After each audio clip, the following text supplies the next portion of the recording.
नमस्कार, मैं संदीप तिवारी। आप देख रहे हैं अमर उजाला। मध्य प्रदेश में लगातार आयुर्वेद दवाओं की ओर लोगों का रुझान बढ़ रहा है। जब से कोरोना काल आया है, न कि पूरे मध्य प्रदेश बल्कि देश भर में आयुर्वेद का रुझान लोगों में तेजी से बढ़ा है। लेकिन एक बड़ी समस्या यह है कि जो आयुर्वेद दवाएँ हैं, वो काफ़ी महँगी होती हैं। आम व्यक्ति जो है उसको ये दवाएँ खरीदना मुश्किल होता है। इसकी सबसे बड़ी मुश्किल ये है कि सरकारी अस्पताल भी हैं, सरकारी मेडिकल कॉलेज भी हैं आयुर्वेद के यहाँ। राजधानी में खुशीलाल आयुर्वेद मेडिकल कॉलेज है, जिसमें दवाएँ होती हैं, लेकिन जो दवा है वो सारी दवाएँ नहीं मिलने से जो गरीब मरीज़ है, आम मरीज़ है, उसके लिए परेशानी बढ़ जाती है। तो अब प्रदेश में केवल एक फार्मेसी है जिसमें दवाओं का निर्माण होता है, सरकारी फार्मेसी।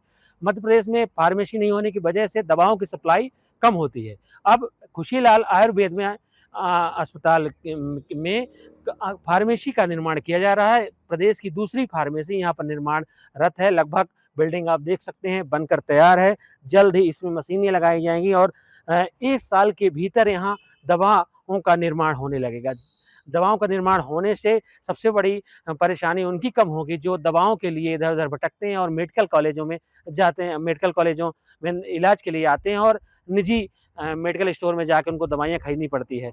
तो अब ये फार्मेसी काउंसिल शुरू होते ही मरीजों को राहत मिलेगी। अब आइए सुनते हैं क्या कहते हैं जो अधिकारी हैं, कब तक बना कर देंगे ये फार्मेसी जब मरीजों को राहत मिलेगी। सर ये जो फार्मेसी बन रही है कब तक बन पाएगी और क्या सुविधाएं रहेगी दूसरी फार्मेसी है?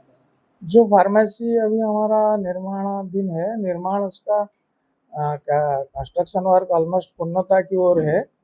इसके बाद मशीनी उपकरण की पूर्ति होने के बाद ये एक मानक फार्मेसी होगी जो कि भोपाल क्षेत्र में है।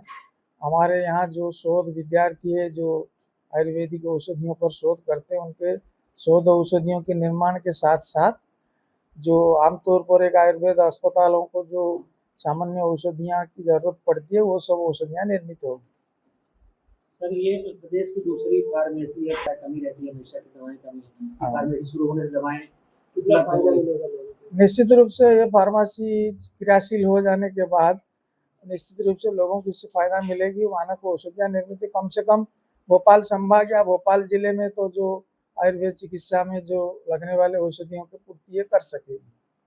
अभी सर जैसे दवाओं की कमी रहती है, क्या कौन-कौन सी दवाएं ऐसी हैं जो महंगी दवाइयाँ नहीं दे पाते मरीज, कई बार ये भी होता है, तो दवाएं बनी तो ये सारी दवाइयाँ बनेंगी यहाँ पे?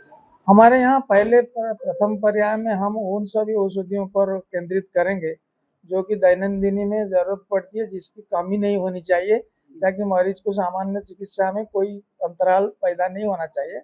तो उन औषधियों को हम प्रथम पर्याय में निर्माण करेंगे। परवर्ती पर्याय में जैसे जैसे फार्मेसी क्रियाशील होगी, हम उन दुर्लभ औषधियों को भी निर्माण करके उसके मानक स्थापित करने की भी प्रयास करेंगे।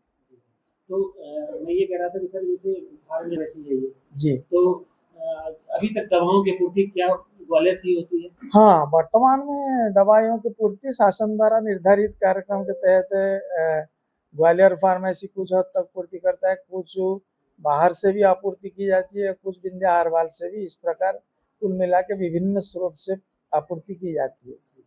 क्या खास रहेगा इसमें जो नई फार्मेसी हमारी एक फ्लैगशिप कार्यक्रम है। ये हमारे जो खुशीलाल आयुर्वेद संस्थान के एम्स एंड ऑब्जेक्टिव्स में ये था कि एक मानक फार्मेसी का स्थापना और गुणवत्तापूर्ण औषधियों का निर्माण एवं उसका प्रयोग, तो उसी दिशा में हम आगे बढ़ रहे हैं।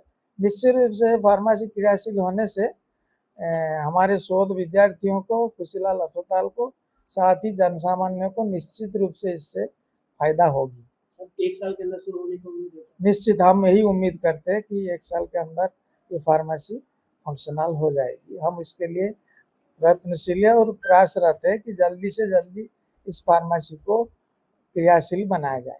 आपके राज्य की खबरें, आपके शहर की खबरें सबसे पहले जानने के लिए देखते रहें अमर उजाला। चैनल को सब्सक्राइब जरूर कर लें और पाएं हर अपडेट।